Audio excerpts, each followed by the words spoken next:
მონღოლთა იმპერია ერთ-ერთი უდიდესი იყო, რაც იოდესმე უნახავს სოფლიოს. ეს კი შეუძლებელი იქნებოდა მონღოლური ცხენის განსაკუთრებული სიმტკიცისა და ამტანობის გარეშე.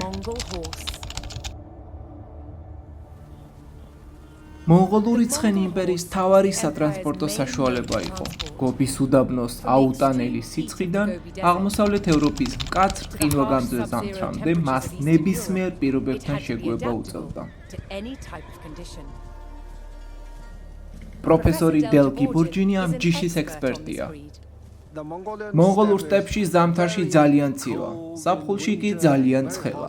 ამიტომ მონღოლურ ცხენს აქვს სქელი ბეწვი, გრძელი ბალანი და ძალიან მაგარი ჩლიქები.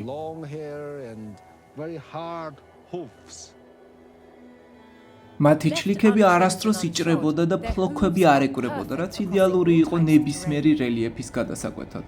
იმის წყალობით, რომ ცხენები საკვებს ბუნებრივად მოიპოვებდნენ, არმიას აღარ უწევდა დამატებითი საკვების დარება. ზამთარში მას შეუძლია თოვლი გადათხაროს და ბალახი თოვლის ქვეშ იპოვოს. მაგრამ მხოლოდ მრავალფეროვნების გამო არ ყოფილან ისინი შეუცვლელი. მათი კიდევ ერთი მნიშვნელოვანი მახასიათებელი იყო დიდ მანძილებზე სწრაფად გადაადგილება, რაც შესაძლებელი იყო უნიკალური მეხუთე ტიპის ჯირითის წყალობით. მეხუთე ტიპის ჯირითი ენერგოეფექტური ნაბიჯია, რომელიც მონღოლურ ცხენს საშუალებას აძლევს დიდხანს სტაბილური სიჩქარით იმოძრაოს. ეს სირბილის მანერა თითქმის შეუმჩნეველი რხევით ხასიათდება, რაც მეომრებს უფრო დიდხანს გადაადგილების საშუალებას აძლევდა, ზოგჯერ კი ცხენზე ძილიც კი შეეძლოთ. დღევანდელი მონღოლური შერეული ჯიშები კვლავ ფლობენ ამ უნარს, მაგრამ როგორც ყველა ცხენს, ადამიანის წონის დიდხანს სწრაფად ტარება არ შეუძლია. ეს კი იმას ნიშნავდა, რომ ცხენის დაღლამდე მხედარ შეეძლო ის ახალ ცხენზე გადაეცვალა.